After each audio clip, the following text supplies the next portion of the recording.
Yan, sige ka mo doon. Sige mo, tumba mo. Sige, sige tumba mo, tandaan, mamasa ka.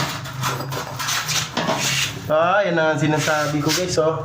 Natakpan yung butas ng inidoro guys, hindi umabot doon sa sa tubo na abang nila. Ang layo guys.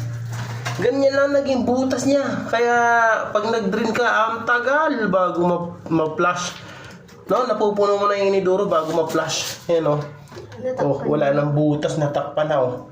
Ang galing lang gumawa. Ito yung tubo niya. Tapos andito yung tubo niya na bang. Dito na yung niya, butas ni inidoro, natakpan. Sinabi ko na eh. So yung nasa labas pala guys na PVC na itim ay karugtong dito.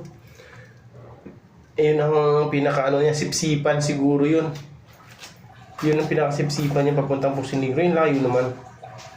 O nakaabang lang papunta sa likod. So hindi na tayo mahirapan sa abang sa likod guys. So bati may yung Teka. Yan guys, na-trace na natin kung paano mahirap mag-flash guys. Okay. So yun guys, nalinis na natin yung ilalim ng inidoro. Natanggal na natin yung mga semento. Ayan guys, okay, balik na natin doon guys, sukat na natin para mabutasan natin ulit yung doon sa loob para magkasya na sa butas natin. Ayan guys, titirahin na natin.